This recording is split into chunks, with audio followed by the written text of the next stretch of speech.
బ్రతికించును, బాధలలో నిమ్మదించును.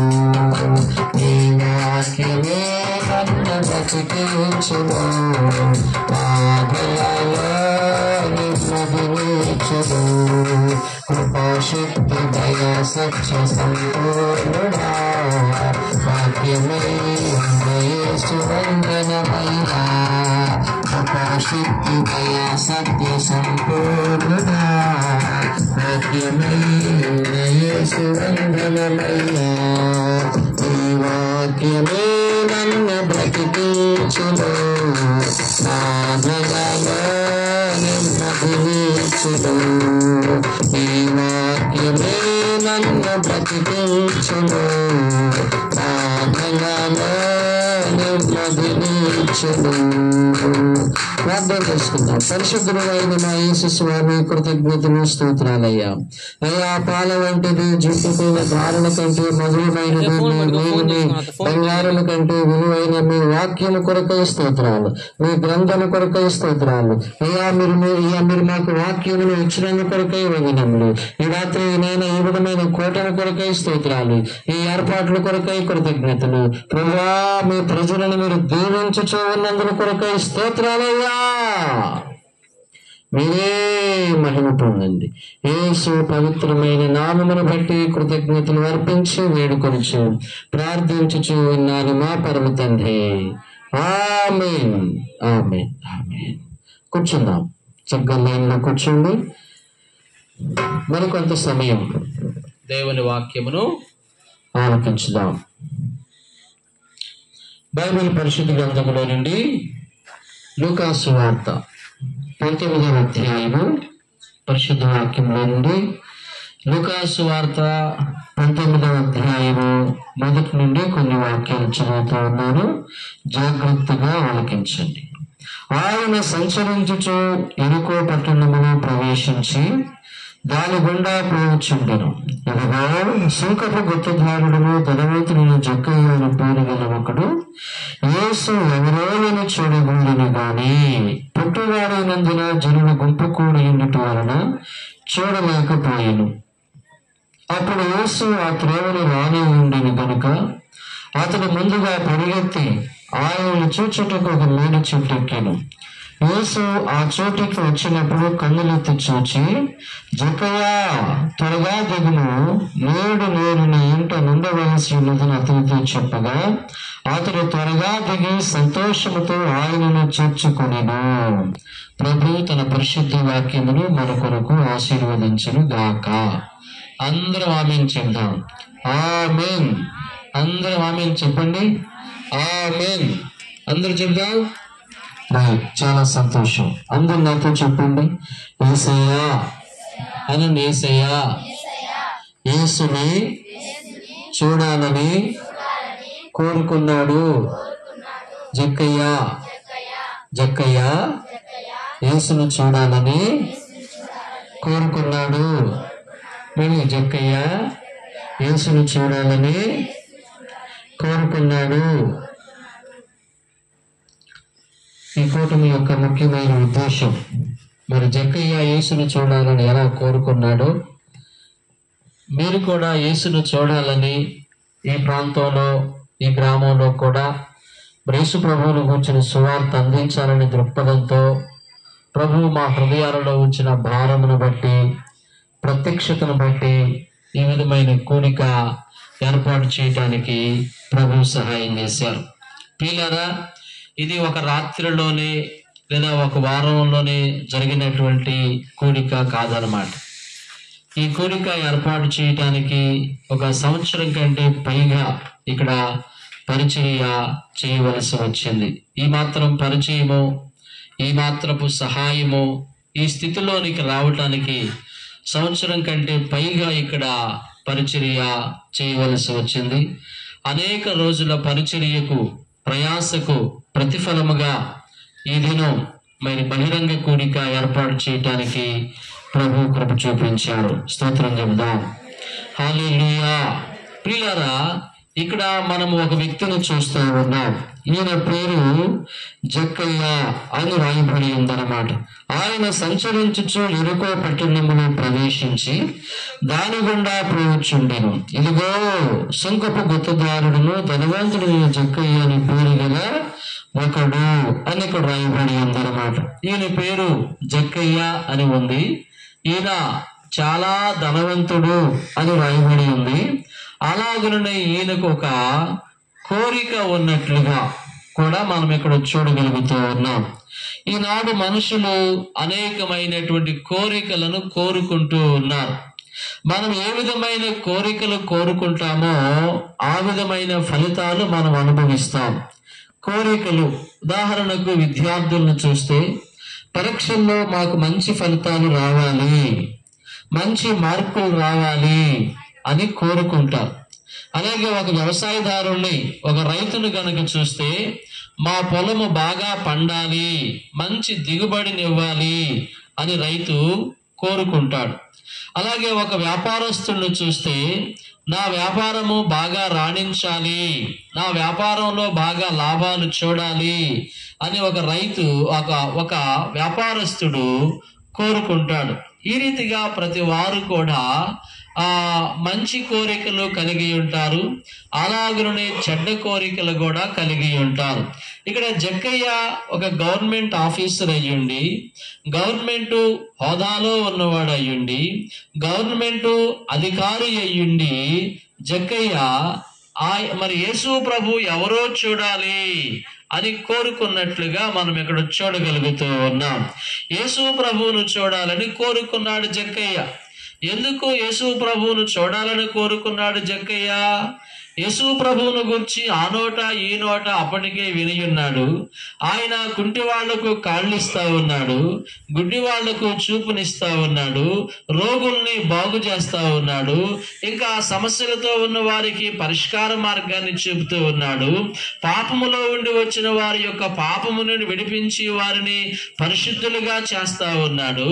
ఈ రీతిగా యేసు ప్రభు గురించి ఆ ప్రాంతంలో విస్తారంగా ప్రజలు బాగుపడిన ధర్మిలా ఆ మహానుభావుడు ఎంత గొప్పవాడైతే ఎంతమందిని బాగు చేయగలుగుతూ ఉన్నాడు, ఆ మహానుభావుడు ఎంత శక్తిమంతుడైతే ఎంతమంది ప్రజలను మార్చగలుగుతూ ఉన్నాడు అని జక్కయ్య ఎరిగిన వాడై యేసు ప్రభువును చూడాలని కోరుకున్నట్లుగా మనం ఇక్కడ చూడగలుగుతూ ఉన్నాం. అలాగే మన జీవితాల్లో మనము కూడా మంచి కోరికలు కలిగి ఉండాలి. మంచి కోరికలు మంచి ఫలితాలు నీకు కలిగిస్తాయి అని వాక్యం చెప్తూ ఉంది. ఆయన ఒక గవర్నమెంట్ ఆఫీసర్ అయి ఉన్నాడు, జక్కయ్య ధనవంతుడు అయి ఉన్నాడు, జక్కయ్య సమాజంలో పేరు కలిగిన వాడు అయి ఉన్నాడు. అంటే భౌతికంగా లోకపరంగా బ్రతకటానికి ఆయనకేమీ లోటు లేదు. అధికారం ఉంది చేతిలో, అలాగే ధనవంతుడై ఉన్నాడు, అలాగే పేరు కలిగిన వాడు కూడా అయి ఉన్నాడు. ఆయన ప్రశాంతంగా తన జీవితాన్ని జీవించవచ్చు. ఎందుకంటే గవర్నమెంట్ అధికారి అయి ఉన్నాడు, ధనవంతుడై ఉన్నాడు, ఒక మంచి పేరు కూడా ఆయనకు ఉంది. ఇంక అంతకంటే ఏం కావాలి ఈ లోకంలో బ్రతకటానికి?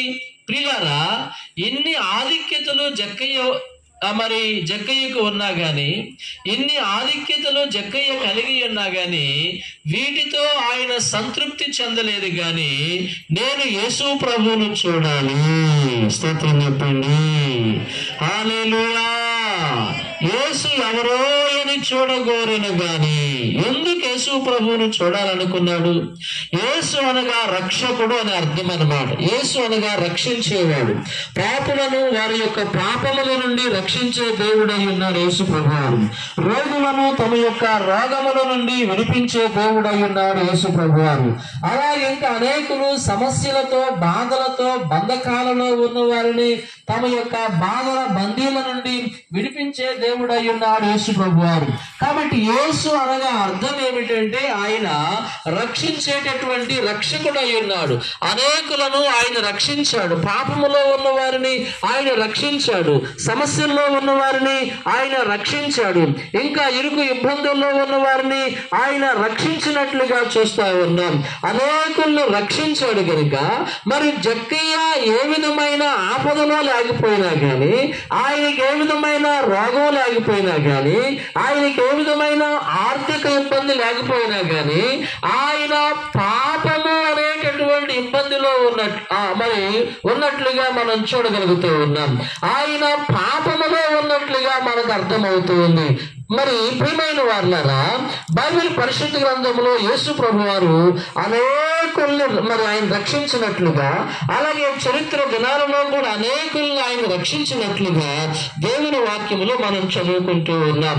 మార్కు సువార్త 5వ అధ్యాయము 25వ వాక్యంలో ఒక అద్భుతమైనటువంటి సంఘటన, ఒక అద్భుతమైనటువంటి వృత్తాంతము రాయబడి ఉంది. అక్కడ ఏమి రాయబడి ఉన్నది ప్రియమైన వారులారా? 12 ఏళ్లుగా ఒక స్త్రీ రక్తస్రావం అనేటటువంటి రోగము చేత ఆమె బహుగా బాధపడుచు ఉన్నట్లు దేవుని వాక్యం చెప్తూ ఉంది. అక్కడ 12 ఏళ్లుగా రక్తహీనత, రక్తస్రావము అనేటటువంటి రోగముతో ఆమె బహుగా బాధపడుతూ ఉంది. ఆ బాధ నుండి, ఆ రోగము నుండి ఆమె విడిపించబడాలని, ఆ రోగము నుండి ఆమె బయటపడాలని, ఆ రోగము నుండి ఆమె విడుదల పొందాలని ఎన్నో హాస్పిటల్ తిరిగింది. ఎంతో మంది డాక్టర్ల యొద్దకు వెళ్ళింది. ఎవరు ఏ డాక్టర్ గారి పేరు చెప్తే ఆ డాక్టర్ గారి యొద్దకు వెళ్ళింది. నాటు మందులు వాడమంటే నాటు మందులు వాడింది. ఆయుర్వేదం వాడమంటే ఆయుర్వేదం వాడింది. అలోపతి వైద్యం వాడమంటే అలోపతి వైద్యం వాడింది. ఇంకా ఎన్ని రకాల వైద్యాలైతే ఉన్నాయో, ఎంతమంది డాక్టర్లు అయితే ఉన్నారు, అట్టి వారందరి యొద్దకు ఆమె వెళ్ళి వైద్యం చేయించుకుంది. కానీ ఆమెకు రవ్వంత కూడా రోగం తగ్గలేదని వాక్యం చెప్తూ ఉంది. రవ్వంత కూడా రోగం రోగం తగ్గకపోగా డబ్బులన్నీ అయిపోయినాయి అంట. ఉన్న ధనమంతా అయిపోయింది, రోగం తగ్గలేదు, డబ్బులన్నీ అయిపోయినాయి. పైగా రోగం మరింతగా, చెప్పండి ఏమైపోయింది? రోగం మరింతగా ముదిరిపోయినట్లుగా, రోగం మరింతగా, వ్యాధి మరింతగా ముదిరిపోయినట్లుగా అక్కడ వ్రాయబడి ఉంది. అటువంటి పరిస్థితుల్లో ఇలాగనే యేసు ప్రభువు గురించి ఎవరో చెప్తూ ఉంటే ఆమె యేసు ప్రభువుని గురించి వినింది. యేసు ఎవరో అని మరి ఆమె యేసుని గురించి విని ఆయన వస్త్రపు చెంగును మాత్రం ముట్టినా నేను బాగుపడతానని ఆ స్త్రీ తన మనసులో అనుకుంది. స్తోత్రం చెప్పండి. హల్లెలూయా. ఆమె యేసు ప్రభువుని గురించి విన్నది ప్రియులారా. ఆమె సినిమాలను గురించి, షికారులను గురించి, ఇంకా మరి పాపమును గురించి ఆమె వినలేదు. కానీ రక్షించే రక్షకుడైన యేసు ప్రభువుని గురించి విని ఉన్నది. ఆమె యేసు ప్రభువుని గురించి విని యేసు ప్రభువు దగ్గరికి వచ్చి ఆయన వస్త్రపు చెంగును తాకాలని, ఆయన వస్త్రపు చెంగుని ఇలా ముట్టుకుంటే నా రోగం బాగుపడిపోతుంది, ఆయన వస్త్రపు చెంగును తాగితే నా వ్యాధి నయమైపోతుంది, ఆయన వస్త్రపు చెంగును తాగితే నా జబ్బు నయమైపోతుంది అని నమ్మి విశ్వసించి ఆమె యేసు ప్రభువు వారి యొక్క వస్త్రం చెంగును అలా ముట్టుకుంది. స్తోత్రం చెప్పండి. హల్లెలూయా. ఎప్పుడైతే యేసు ప్రభు వారి యొక్క ఆ నిలువు టంగిని, ఆ వస్త్రపు చెంగును ముట్టిందో, ఆ వస్త్రపు చెంగును తాకిందో, ఆమె శరీరములో ఉన్నటువంటి రోగము తగ్గిపోయినట్లుగా, ఆమె శరీరములో ఉన్నటువంటి వ్యాధి నయమైపోయినట్లుగా ఇక్కడ పరిశుద్ధ గ్రంథంలో మనం చదువుతూ ఉన్నాం. హల్లెలూయా. యేసు ప్రభు 12 ఏళ్లుగా రోగముతో బాధపడుతూ ఉన్న స్త్రీని రక్షించాడు. 12 ఏళ్లుగా వ్యాధి చేత బాధపడుచు ఉన్న ఆ మహిళామూర్తిని, ఆ అమ్మగారిని ఆయన రోగము నుండి విడిపించినట్లుగా దేవుని వాక్యములో బైబిల్ పరిశుద్ధ గ్రంథంలో మనం చూస్తూ ఉన్నాం. నా ప్రియమైన దేవుని వారలారా, నా ప్రియమైన దేవుని బిడ్డలారా, ఈ సమాజంలో కూర్చున్నటువంటి నీవు ఎన్ని రోజులుగా రోగముతో బాధపడుతూ ఉన్నా గాని, ఎన్ని రోజులుగా వ్యాధి చేత బాధించబడుతూ ఉన్నా గాని, యేసు ప్రభువు నిన్ను రోగము నుండి రక్షించడానికి ఆయన పరలోకము నుండి భూలోకానికి నీ కోసమే దిగి వచ్చాడు. నమ్మిన వారు చెప్పండి కొట్టి దేవుణ్ణి గణపరచండి. పరలోక భాగ్యాన్ని విడిచిపెట్టి, పరలోక మహిమను విడిచిపెట్టి నేను ఆరోగ్యవంతురాలుగా చేసేదానికి నీకోసం పరలోక భాగ్యమును విడిచి ఆయన భూలోకానికి దిగి వచ్చినట్లుగా వాక్యంలో చూస్తా ఉన్నాం. ప్రియమైన ప్రియమైన వారలారా, ఆ స్త్రీ కోరుకోవటం మాత్రమే కాదు కానీ ఆమె ప్రయాసపడి వెళ్ళి యేసు ప్రభు వారి యొక్క వస్త్రపు చెంగును ఎప్పుడైతే తాకిందో అప్పుడు ఆమె శరీరంలోని ఆ బాధ నివారణ అయినట్లు దేవుని వాక్యములో మనం చదువుకుంటూ ఉన్నాం. మొట్టమొదటిగా యేసు ప్రభు వారు మనల్ని రోగముల నుండి రక్షించే దేవుడు అయ్యున్నాడు. స్తోత్రం చెప్పండి. హల్లెలూయా. రెండవదిగా చెప్తాను, బైబిల్ పరిశుద్ధ గ్రంథంలో నుండి యేసు ప్రభు వారు ఇంకా మనల్ని ఎలా రక్షించువాడంటే ఆది కాండము, దేవుని వాక్యం చదువుకుందాం. ఆది కాండములో బైబిల్ పరిశుద్ధ గ్రంథాలు మీ దగ్గర ఉన్నట్లయితే అందరూ పరిశుద్ధ గ్రంథాలు తెరచి దేవుని వాక్యమును చూడాలని నేను మీకు పనులు చేస్తూ ఉన్నాను. ఆది కాండము ప్రియమైన వాళ్ళారా 25వ అధ్యాయంలో ఇలాగున వ్రాయబడి ఉంది. ఆది కాండము 25వ అధ్యాయము చూడండి బాబు, 21వ వాక్యం అయి ఉండొచ్చు. ఇస్సాకు భార్య గొడ్రాలు గనుక అతను ఆమె విషయమై యెహోవాను వేడుకొనెను. యెహోవా అతని ప్రార్థన వినెను గనుక అతని భార్య రిబకా గర్భవతి ఆయను. ఆమె గర్భములో శిశువులు ఒకరితోనొకడు పెనుగులాడుచుండిరి కనుక ఆమె ఎలాగైతే నేను బ్రతుకుడు ఎందుకని అనుకుని ఈ విషయమై యెహోవాను అడిగి ఉన్నాను. స్తోత్రం చెప్పండి. యేసు ప్రభువారు ఇంకా మనల్ని దేని నుండి రక్షించేవాడంటే ప్రియమైన వారులారా, మన జీవితమైన మన కుటుంబమైన ఎండిపోయిన స్థితిలో నుండి, ఫలాలు లేని స్థితిలో నుండి ఫలభరితమైనటువంటి వృక్షములాగా ఆయన మనల్ని చేయువాడు అని వాక్యం చెప్తూ ఉంది. ఇక్కడ ఇస్సాకు రిబ్కా అనే భార్యాభర్తలు మనం చూస్తా ఉన్నాం. భర్త పేరేమో ఇస్సాకు, భార్య పేరేమో రిబ్కా అయి ఉన్నది. వారికి చాలా ఆస్తి ఉన్నది. పశువులు, గొర్రెలు, మేకలు, విస్తారమైన సంపద వారికి ఉంది. కానీ వారికి సంతానం లేదు, బిడ్డలు లేరు. ఎవరు లేరు?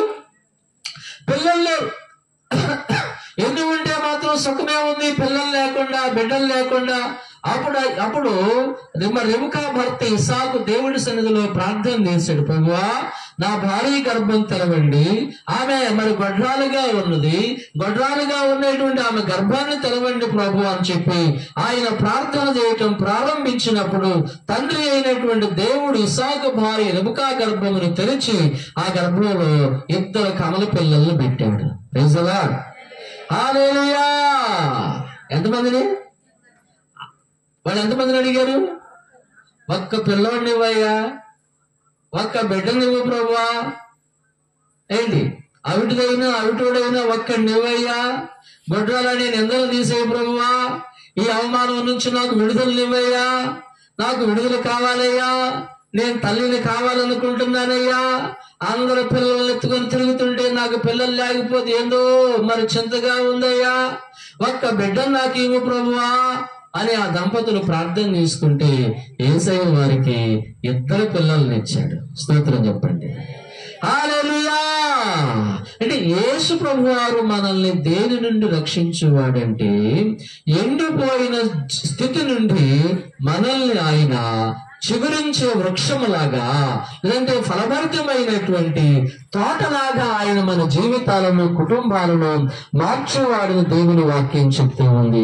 ప్రియులారా, వైద్యులు వైద్యాన్ని ఇవ్వగలరు, డాక్టర్లు మందులు ఇవ్వగలరు, డాక్టర్లు స్కాన్ చేయగలరు, డాక్టర్లు మన కడుపులో ఏముందో చెప్పగలరు, కానీ బిడ్డలను మాత్రము డాక్టర్లు ఇవ్వలేరు.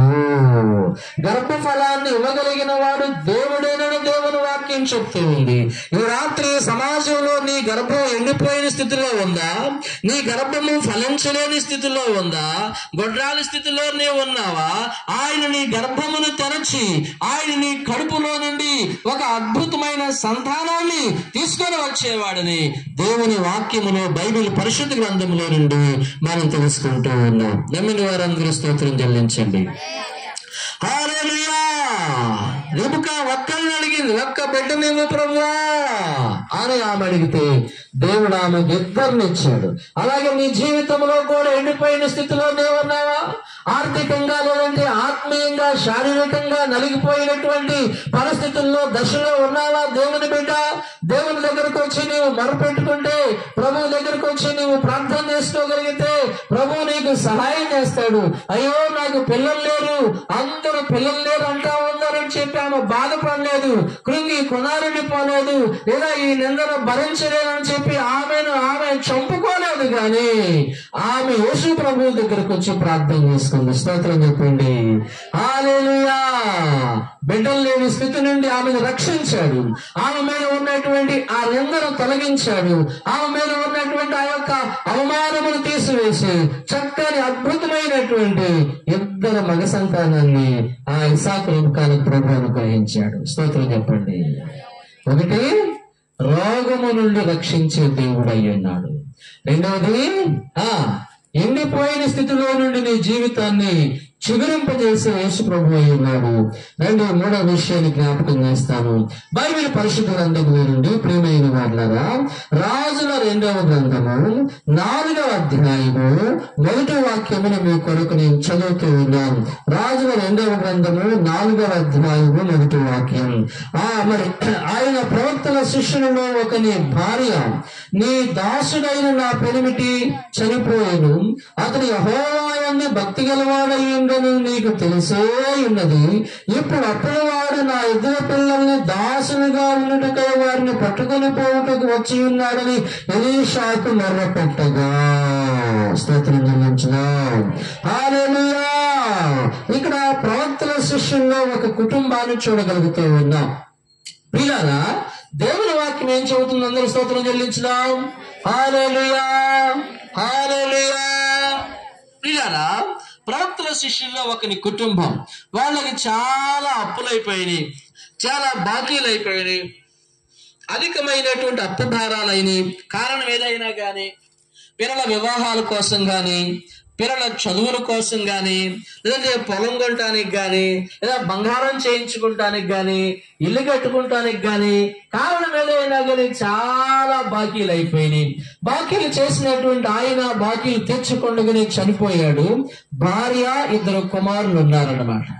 ఇప్పుడు అప్పులు ఇచ్చిన వాడేమి ఊరుకోవట్లే, అయ్యో యజమానులు లేడు కదా, పురుషుడు చనిపోయాడు కదా, అప్పులు తెచ్చలేక అని భార్యని పిల్లల్ని విడిచిపెట్టలేదు. ఆయనేమి పోనీలేమ్మా, మీ ఆయన చచ్చిపోయాడు కదా, అప్పు కట్టిపోతే మళ్ళీ అప్పుదేముందిలే, నాకు ఇంకో రీతిగా మరి సంపాదించుకుంటానులే అని విడిచిపెట్టలేదు. అప్పులు ఇచ్చిన వాడు ఏం చేశాడంటే, నా అప్పు కడతావా, లేదంటే నీ 2 కొడుకుల్ని బానిసలుగా తీసుకెళ్లి పని చేయించుకోమంటావా అని అడిగాడు అన్నమాట. ఈ రోజుల్లో అప్పు కట్టకపోతే, ఈఎంఐలు కట్టకపోతే ఏం తీసుకెళ్తారు? ఈఎంఐలు కట్టకపోతే ఏం తీసుకెళ్తారు? వస్తువులు తీసుకెళ్తారు. ఉదాహరణకి బైక్ ఒకటి కొన్నాం అనుకోండి, దగ్గర నెల ఈఎంఐ కట్టకపోతే 2-3 నెలలు చూసి బైక్ తీసుకెళ్తారు. ఆటో కానీ, ఫ్రిడ్జ్ కానీ, కూలర్ కానీ, సంథింగ్ ఏసీ కానీ, ఇంకొకటి ఏదైనా సామాను కానీ మనం తీసుకున్నప్పుడు నెలల వాయిదాల పద్ధతిలో చెల్లించకపోతే వస్తువులు తీసుకెళ్తారు. కానీ పూర్వకాలం మనుషులు తీసుకెళ్లేవాళ్ళు అంటే ఏకంగా. అంటే ఈరోజు మనం బెటర్ డేస్ లో ఉన్నాం, అంటే మెరుగైన దినాల్లో ఉన్నాం. కొంచెం పర్వాలేదు ఈ రోజులను బట్టి, ఆ రోజులను బట్టి చూస్తే కనుక ఈ రోజులు కొంచెం బెటర్ గా ఉన్నాయి. ఆ రోజుల్లో అప్పు కట్టకపోతే అప్పులు ఇచ్చిన వాడు ఇంట్లో ఉన్న మనుషులు తీసుకుని వెళ్ళి చాకరీ చేయించుకునేవాడు. కానీ ఈ రోజుల్లో వస్తువులు తీసుకెళ్తా ఉన్నారు. అంటే ఆ రోజుల కంటే ఈ రోజుల్లో మనం బెటర్ గా ఉన్నాం. అంటే ఇది మనకేం తెలియజేస్తుందంటే, అప్పు చాలా ప్రమాదకరము. అప్పు చాలా ప్రమాదకరం. లోకోక్తి సామెత ఏమిటంటే, అప్పు లేని వాడే అధిక సంపన్నుడు. స్తోత్రం చెప్పండి. అధిక సంపన్నులు ఎవరు? అందరూ చెప్పాలి. అప్పు లేని వాడే అధిక సంపన్నుడు. మాకు అప్పు ఏమీ లేదయ్యా అన్న వాళ్ళందరూ స్తోత్రం చెల్లించండి. మీకు అందరికి అప్పులు ఉన్నాయా అంటే మీరు ఎవరు సంపన్నులు కాదట్లయితే ఈ లెక్కన. ఏంటి, అప్పు లేని వాడు అధిక సంపన్నుడు. పెద్దవాడు సామెతగా చెప్తారు. అరే మనకు అప్పు లేకపోతే మన గుంట్లో మనం పడి ఉంటే ఏం తిన్నా ఏం తాగినా మనల్ని అడిగేవాళ్ళు ఉంటారా అంటారు పెద్దవాడు సామెతకాస్పదంగా. కాబట్టి ప్రియులారా, అప్పుడిచ్చిన వదిలి పిల్లలను దాసులుగా తీసుకుని వెళుతా ఉన్నాడు. ఆ స్త్రీ, ఆ ఇల్లాలు, ఆ గృహిణి చచ్చిపోయిన భర్తను దూషించలేదు, భర్త తాలూకు వాళ్ళని దూషించలేదు, ఆమె తోడబుట్టిన వారు తాలూకు వాళ్ళని దూషించలేదు. ఇదిగో నా జీవితం ఇలాగ అయిపోయింది, ఇలాంటి వాడిని కట్టబెట్టారు, ఇలాంటి వాడిని నాకు చేశారని చెప్పి చచ్చిన వాడు జావాలను అప్పులు నా మీదేసి ఇద్దరు పిల్లలు నా మీదేసి పోయారని చెప్పి చచ్చిపోయిన ఆయనే దూషించలేదు. కానీ ఆ స్త్రీ చేసిన పని ఏమిటంటే, దేవుని మందిరంలోనికి వచ్చి, యేసు ప్రభు గుడిలోకి వచ్చి, యేసు ప్రభు మందిరంలోకి వచ్చి ఆమె ప్రార్థన చేసుకోవటం ప్రారంభించింది. స్తోత్రం చెప్పండి. హల్లెలూయా. యేసయ్యా నాకు సహాయం చేయండి, యేసయ్యా నన్ను కనికరించండి, యేసయ్యా నాకున్న ఈ కష్టం నుంచి నన్ను గట్టెక్కించండి, యేసయ్యా ఈ బాధ నుంచి నన్ను విడిపించండి, యేసయ్యా ఈ ఇబ్బంది నుంచి నన్ను విడిపించండి ప్రభువా అని ఆమె ప్రభు సన్నిధిలో ప్రార్థన చేసుకుంది. గాని అప్పు భారాల నుంచి విడుదల పొందటానికి ఆమె డొంక మార్గాల్లో ప్రయాణించలేదు, వంకర మార్గాల్లో ప్రయాణించలేదు, లేదా ఇరుకైనటువంటి మార్గాల్లో ప్రయాణించలేదు. ఆమె యేసు ప్రభు దగ్గరకు వచ్చి ప్రార్థన చేసుకోగలిగింది. స్తోత్రం చెప్పండి. హల్లెలూయా. అప్పుడు యేసయ్య ఆమెకి ఏం చెప్పాడంటే, యేసయ్య తన సేవకుడు ద్వారా ఆమె దగ్గర కొంచెం నూనె ఉంది, ఆ నూనెను దేవుడు ఆశీర్వదించాడు. ఒక్క కొండలో ఉన్నటువంటి ఆ నూనె అనేకమైన కొండల్లోనికి వచ్చింది, చాలా కొండలు నూనెతో నింపబడింది. అప్పుడు యేసు ప్రభు దగ్గరకు వచ్చిన సేవకుడి దగ్గరికి మరలా, అయ్యా చాలా కొండల్లోకి నూనె వచ్చింది అయ్యా అని చెప్పింది. ఆ సేవకుడు చెప్పాడు, ప్రభు నామములో ఆ నూనె అమ్ముకొని బాకీలు తెచ్చుకో. స్తోత్రం చెప్పండి. నూనె అమ్ముకొని నీ బాకీలు తెచ్చుకో, నీ బాకీలు తెచ్చుకోగా ఇంకా ఇంకా ఇంకా ఇంకా నీ డబ్బులు మిగులుతాయి, వాడితో నువ్వు నీ బిడ్డలు బ్రతకండి అని చెప్పాడు. స్తోత్రం చెప్తాం. హల్లెలూయా. చూసారా, అప్పు భారాలతో ఉన్నటువంటి మరి ఆ కుటుంబం అప్పుడు ఇచ్చిన ఇతర పిల్లలను దాసులుగా తీసుకుని వెళ్ళడానికి వస్తే యేసు ప్రభు దగ్గరకు వచ్చింది. ఆమె యేసు ప్రభు ద్వారా ఆమె యొక్క అప్పును తీరటం మాత్రమే కాదు కానీ, ఆమె యొక్క బాకీలు తీరటం మాత్రమే కాదు కానీ, ఆమె యొక్క రుణభారాల నుంచి ఆమె విడుదల పొందటమే కాదు కానీ, బాకీలు తీరంగా ఆమె పిల్లలను బ్రతకడానికి ఇంకా దేవుడు డబ్బులు మిగిల్చాడు. Praise the lord. యేసు ప్రభువునందు విశ్వాసం ఉంచితే జరిగే కార్యాలు ఎంత గొప్పగా ఉంటాయి. యేసు ప్రభువు నామములో నీవు ప్రార్థన చేసుకోగలిగితే జరిగే కార్యాలు ఎంత విలువైనవిగా ఉంటాయి. అందుకే చెక్కయ్య యేసు ప్రభువును చూడాలనుకున్నాడు. స్తోత్రం చెబుతాం. హల్లెలూయా. యేసు అనగా రక్షకుడై ఉన్నాడు. ఆయన రోగము నుండి రక్షించే దేవుడై ఉన్నాడు. యేసు ప్రభు వారు ఎండిపోయిన స్థితిలో నుంచి నీ జీవితాన్ని మరి చిగురింపజేసే దేవుడై ఉన్నాడు. యేసు ప్రభు వారు అప్పు భారాల నుండి నీ జీవితాన్ని ఆయన రక్షించే దేవుడుగా ఉన్నట్లు దేవుని వాక్యములో పరిశుద్ధ గ్రంథములో మనం చూడగలుగుతూ ఉన్నాం. ప్రియమైన వారులారా, ఇంకా దేవుని వాక్యం చెప్తూ ఉంది, ఆయన పాపముల నుండి మనల్ని రక్షించే దేవుడు. స్తోత్రం చెప్పండి. హల్లెలూయా. పాపముల నుండి మనల్ని రక్షించే దేవుడు. రోమాపత్రిక 7వ అధ్యాయం 4వ వాక్యం చెబుతుంది, అయ్యో నేనెంత దౌర్భాగ్యుడను, ఇట్టి మరణమునకు లోనగు శరీరము నుండి అనగా పాపము నుండి నన్ను ఎవడు విడిపించును. పాపము నుంచి నన్ను ఎవరు విడిపించగలరు? పాపము నుంచి నన్ను ఎవరు విడిపించగలరు? త్రాగుడు, జూదము, వ్యభిచారము, దుర్మార్గత ఇవన్నీ పాపాలే కదా. ఈ పాపము నుంచి నన్ను ఎవరు విడిపించగలరు? ఆయన పాపం చేయకుండా ఉండాలి అనుకుంటున్నాడు, కానీ పాపం చేస్తూనే ఉన్నాడు. అబద్ధములు ఆడకుండా ఉండాలి అనుకుంటున్నాడు, కానీ అబద్ధములు ఆడుతూనే ఉన్నాడు. నిజమే చెప్పాలి అనుకుంటున్నాడు, నిజం చెప్పలేకపోతూ ఉన్నాడు. సత్యమే పలకాలి అనుకుంటున్నాడు, సత్యం పలకలేకపోతూ ఉన్నాడు. అప్పుడు ఆయన అంటూ ఉన్నాడు, అయ్యో నన్ను ఎవరు విడిపించగలరు ఇట్టి మరణమునకు లోనగు శరీరము నుండి? నన్ను ఎవరు మార్చగలరు? అని అడుగుతూ ఉన్నాడు. దేవుని వాక్యం చెబుతూ ఉంది. యోహాను రాసిన మొదటి పత్రిక 1వ అధ్యాయం 7వ వాక్యం చెబుతూ ఉంది, యేసుక్రీస్తు రక్తము, ఆయన కుమారుడైనటువంటి యేసుక్రీస్తు రక్తము ప్రతి పాపము నుండి మనలను పరిశుద్ధులనుగా చేయును.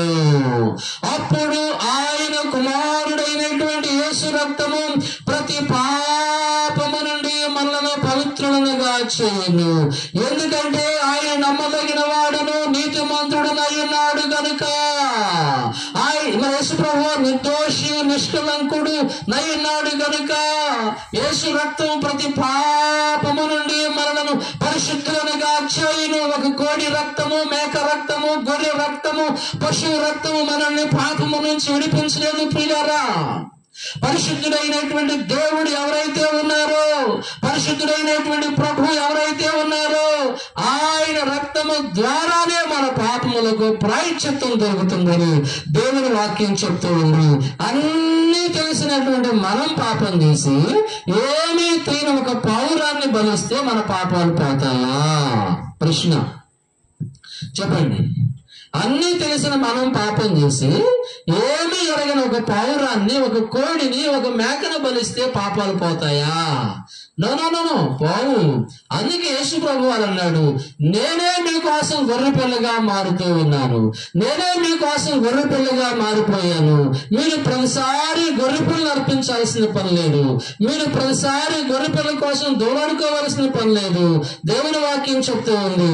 యోహాను రాసిన సువార్త 1వ అధ్యాయము ప్రియమైన వాళ్ళారా 29వ వాక్యంలో ఉంది, యోహాను యేసు తన యొద్దకు రాగా చూచి, ఇదిగో లోక పాపులను మోసుకొని పోవు దేవుని గొర్రె పిల్ల. అలాగే 35వ వాక్యం కూడా, మరునాడు మరలా యోహాను అతని శిష్యులు ఇట్లు మన ఇద్దరును నిలుచుండగా అతడు నడుచుచున్న యేసు వైపు చూచి, ఇదిగో దేవుని గొర్రె పిల్ల అని చెప్పాను. మనం ప్రతిసారి గొర్రె పిల్లలు అర్పించాల్సిన అవసరం లేదు. మనం ప్రతిసారి కోడిని, మేక పిల్లలు అర్పించాల్సిన అవసరం లేకుండా యేసు ప్రభు వారే మన కోసం గొర్రె పిల్లగా మారిపోయాడు. ఆయనే నీ కోసం వధించబడ్డాడు. నీ పాపములన్నీ, నా పాపములన్నీ, మన పాపములన్నిటిని ఆయన తన పైన వేసుకున్నాడు. యేసు కార్చిన రక్తము ద్వారా, యేసు పొందిన గాయముల ద్వారా, యేసు క్రీస్తు పొందిన దెబ్బల ద్వారా నీ పాపములకు, నా పాపములకు క్షమాపణ దొరికిందని దేవుని వాక్యం చెప్తూ ఉంది. నా ప్రియమైన వాళ్ళారా, నా 17వ ఏట యేసు ప్రభు నా పాపాలు క్షమించాడు. నా 17 ఏళ్ల వయసులో యేసు ప్రభు నేను సొంత రక్షకుడుగా అంగీకరించాను. నా 17 ఏళ్ల వయసులో యేసు ప్రభువుని నేను నా జీవితాన్ని అంకితం చేశాను. నా పాపం నాకు అర్థమైంది. హాస్టల్లో చదువుకునే రోజుల్లో నేను చేసిన పాపాలు, చిన్న చిన్నగా దొంగతనాలు, అవన్నీ నాకు అర్థమైంది. ప్రభు దగ్గర నేను ఒప్పుకున్నాను. ప్రభు నా పాపముల నుండి నేను రక్షించి నేను పరిశుద్ధుడిగా చేశాడు.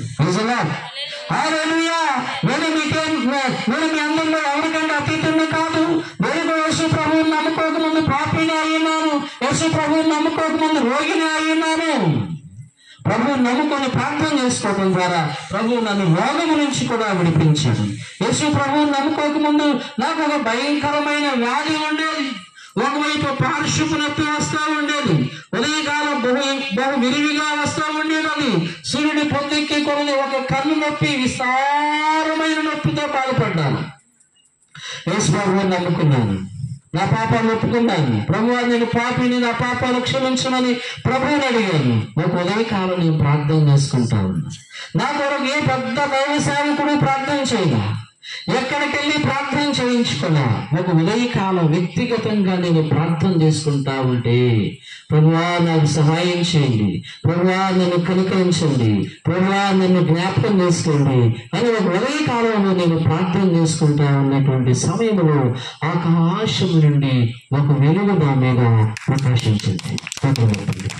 చెప్పండి, ఆకాశం నుండి ఒక వెలుగు నా మీద ప్రకాశించి ఈ కణితలు కత్తెర పెట్టి కట్ చేసినట్లుగా ఈ కణితలో నుండి ఒక నల్లటి విషపు రక్తం కారిపోవటం నేను చూశాను. ఎప్పుడైతే నాకు ఆ ప్రత్యక్షత కలిగిందో, ఆ యొక్క ప్రత్యక్షతను ఎప్పుడైతే నేను చూడగలిగానో, ఆ రోజు నుండి ఏ రోజు వరకు నాకు పారిశుభ్ర నొప్పి లేదు. చుప్పట్లో ప్రభు నన్ను స్వస్థపరిచాడు. ప్రభు నన్ను పాపము నుండి రక్షించాడు, ప్రభు నన్ను రోగము నుండి రక్షించాడు, అందుకే నేను యేసు రక్షకుడు అని చెప్పాను. జక్కయ్య యేసును ఎందుకు చూడాలనుకున్నాడంటే, యేసు అనగా చెప్పండి చెప్పండి ఏమైనాడు? ఆయన రక్షకుడు అయినాడు, రక్షించే దేవుడు. నువ్వు చెట్టు మీద ఉండా చూచేవాడు, చెట్టు చాటుకుండా చూచేవాడు, చెట్టు పైన ఉండగానే చూచేవాడు. నీవు ఎక్కడ ఉన్నా నిన్ను చూచేవాడు ఆయన. ఆయనకు మరుగైనదేమి లేదు ప్రియులారా. నీవు రోగంతో ఉన్నా చూస్తున్నాడు, ఒంటరిగా ఉన్నా చూస్తున్నాడు, లేమిలో ఉన్నా చూస్తున్నాడు, ఆకలితో ఉన్నా చూస్తున్నాడు. నా కష్టాన్ని ఎవరు మరి చూడటం లేదు, నా బాధను ఎవరు మరి గ్రహించడం లేదు, నన్ను ఎవరు అర్థం చేసుకోండి అని అనుకుంటూ ఉన్నాను. యేసయ్య నిన్ను అర్థం చేసుకునే దేవుడు అయ్యున్నాడు. యేసయ్య నిన్ను చూచే దేవుడు అయ్యున్నాడు. అందుకే యేసు అనగా రక్షకుడు కనుక జక్కయ్య ఓ గవర్నమెంట్ ఆఫీసర్ అయ్యున్నా, జక్కయ్య ధనవంతుడు అయ్యున్నా, జక్కయ్య పేరు కలిగిన వాడు అయ్యున్నా యేసు ప్రభువును చూడాలనుకున్నాడు.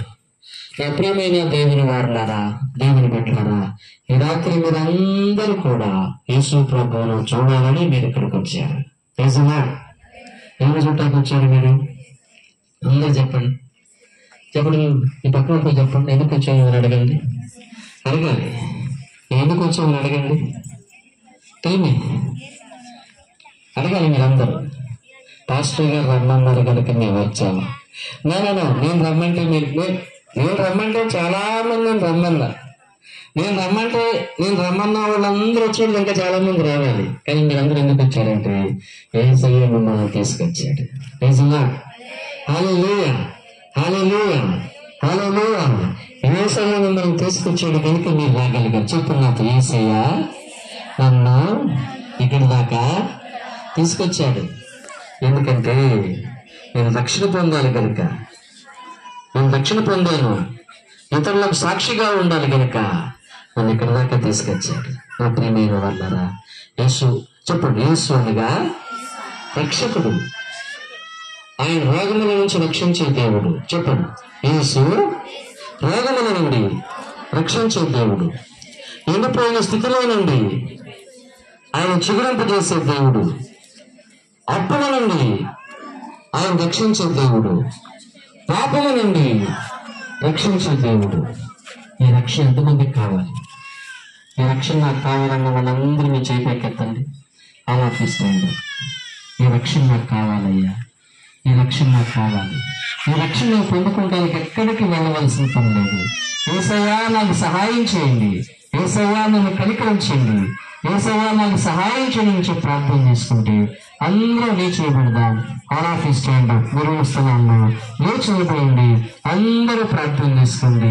యేసయ్యా నాకు సహాయం చేయండి, యేసయ్యా నన్ను రక్షించమని అయినా ప్లీజ్ ప్రే ఫర్ యూ. దయచేసి మీ కొరకు మీరు ప్రార్థన చేసుకోండి.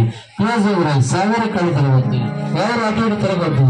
మీరు 2 చేతులు ఆకాశం వైపు చాపండి.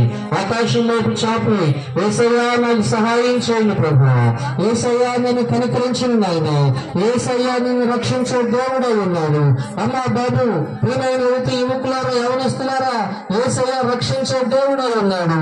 ఆయన నువ్వు రోగముతో ఉన్నావా, వ్యాధితో ఉన్నావా, 12 ఏళ్లుగా రోగముతో బాధపడుతూ ఉన్న స్త్రీని ప్రభు రక్షించాడు. నీవు ఎవరికి చెప్పుకుని ఒక రహస్య వ్యాధితో బాధపడుతూ ఉన్నావా, ఎవరికి చెప్పుకుంటూ ఏమైతే మరి అర్థం చేసుకుంటారో లేదు అని చెప్పి కమని నలిగిపోతా ఉన్నావా, అయితే యేసయ్యతో చెప్పుకో. అమ్మా, యేసయ్యతో చెప్పుకో. బాబు, యవనస్తులు మరి మగపులు యేసయ్యతో చెప్పుకోండి మీ కష్టాలు. యేసయ్యతో చెప్పుకోండి. యేసయ్య వినే దేవుడు అయి ఉన్నాడు. యేసయ్యకు చెవులున్నాయి, యేసయ్యకు కళ్ళున్నాయి, యేసయ్యకు నోరుంది. ఆయన వినే దేవుడు, యేసయ్య మాట్లాడే దేవుడు, యేసయ్య చూచే దేవుడు. దయచేసి అందరూ ప్రార్థన చేసుకోండి. అందరూ ప్రార్థన చేసుకోండి. దయచేసి ప్రార్థన చేసుకోండి. ప్రభువా నాకు సహాయం చేయండి అయ్యా, ప్రభువా నన్ను కరుణించండి అయ్యా, ప్రభువా నన్ను జ్ఞాపకం చేసుకోండి. మీ కొరకు మీరు ప్రార్థన చేసుకుంటానికి, మీ కొరకు మీరు ప్రభువును వేడుకుంటానికి ఇది మీకు ఇవ్వబడిన అవకాశం. ఇది మీ సమయంలో ఉన్నది. ఇది మీ అద్భుత సమయం. మీ జీవితంలో ప్రభు అద్భుతాలు చేయడానికి ఇష్టపడుతూ ఉన్నాడు. రోగుల నుండి నేను రక్షించడానికి ఇష్టపడుతూ ఉన్నాడు. అప్పు భారాల నుండి నిన్ను రక్షించడానికి ఇష్టపడుతూ ఉన్నాడు. గొడ్రాలి స్థితి నుంచి నిన్ను రక్షించడానికి ఇష్టపడుతూ ఉన్నాడు. ఈ సమాజంలో పిల్లలు లేని వారు ఎవరైనా ఉంటే ఒక ప్రవచనంగా చెప్తూ ఉన్నాను. నేటికి కల్లా ఈనాటికి దేవుడు నీ గర్భాన్ని తెరచి ఒక అద్భుతమైనటువంటి కుమారుడిని గర్భంలో ఉంచిపోతూ ఉన్నాడు. మీ కారులు కానీ, మీ కుమార్తె కానీ, మీ ఐరోళ్ళు కానీ, బంధువులు కానీ ఉంటే వారి కొరకు ప్రార్థన చేసుకోండి. ప్రభు వారికి సహాయం చేస్తాడు. గర్భాన్ని సృష్టించి వారిని తల్లిగా చేస్తాడు. ఆయన దయచేసి ప్రార్థన చేసుకోండి. అందరూ ప్రార్థన చేసుకోండి. చేతితో నన్ను పట్టుకో, నీ ఆత్మతో నన్ను నడుపో. నీ చేతితో నన్ను పట్టుకో, నీ ఆత్మతో నన్ను నడుపో. శిల్పి చేతిలో శిలను నేను అనుక్షణలో నన్ను చిక్కును. శిల్పి చేతిలో శిలను నేను అనుక్షణలో నన్ను చిక్కును. నీ చేతితో యేసయ్యా నన్ను పట్టుకో, నీ ఆత్మతో నన్ను నడుపు. నీ చేతితో యేసయ్యా నన్ను పట్టుకో, నీ ఆత్మతో నన్ను నడుపు. యేసయ్యా నన్ను పట్టుకోండి నాయనా, యేసయ్యా నన్ను విడిచిపెట్టొద్దయ్యా, యేసయ్యా నా కుటుంబాన్ని పట్టుకోవయ్యా, యేసయ్యా నా పిల్లల్ని పట్టుకోండి నాయనా, యేసయ్యా నా భార్యను పట్టుకోండి అయ్యా, యేసయ్యా నా భర్తను పట్టుకోండి నాయనా, యేసయ్యా నా కుమారుని పట్టుకోండి అయ్యా, నన్ను పట్టుకోండి అయ్యా. దయచేసి ప్రార్థన చేసుకోండి. పాపను నేను తాంగు పాపను పడును. పాపను నేను తాంగు పాపను పడుంటిని. దేవాలయము శుద్ధి చేయము వందనేమో నిజ ప్రేమను. శుద్ధి చేయము వందనేమో నిజ ప్రేమను. నీ చేతితో యేసయ్యా నన్ను పట్టుకో, నీ ఆత్మతో నన్ను నడుపు. నీ చేతితో యేసయ్యా నన్ను పట్టుకో, నీ ఆత్మతో నన్ను నడుపు. అంధకారాలయన సంచరించిన భయములదు, అంధకారాలయన సంచరించిన భయములదు. వాక్యం శక్తి గలదు, నా త్రవకు నిత్య వెలుగు. వాక్యం శక్తి గలదు, నా త్రవకు నిత్య వెలుగు.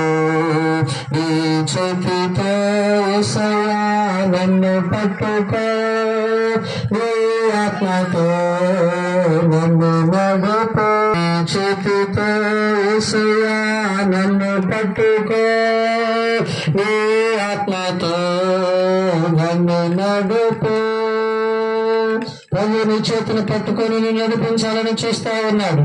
ప్రభు చేతిలో నా చెయ్యి వేయాలనుకుంటూ ఉన్నాను. ప్రభు నా చెయ్యి పట్టుకుని నడిపిస్తే నేను నడవాలనుకుంటూ ఉన్నాను. తప్పు మార్గంలో నుంచి విడిపించబడి ప్రభు నేను నడవాలనుకుంటూ ఉన్నాను. నాకు సహాయం చేయండి అయ్యా, ప్రభు నేను నడిపించండి అయ్యా అని కోరుకున్న వారందరూ మీ చేతులు పైకెత్తండి. మీ కొరకు ప్రార్థించబోతూ ఉన్నాను. ప్రార్థన చేసుకుందాం. అందరు నాతో చెప్పండి, నాతో చెప్పండి. యేసయ్యా గట్టిగా, యేసయ్యా వందనములు స్తోత్రములు, నువ్వు రక్షించే దేవుడు అని విన్నాను. రోగముల నుండి రక్షించే దేవుడవు యేసు.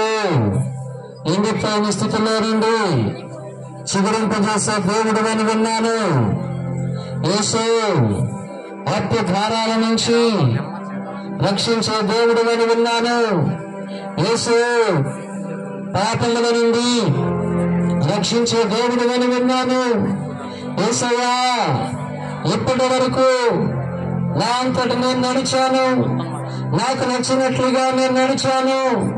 యేసయ్యా, ఈ రోజు నుండి మీ చేత నడిపించబడాలనుకుంటూ ఉన్నాను.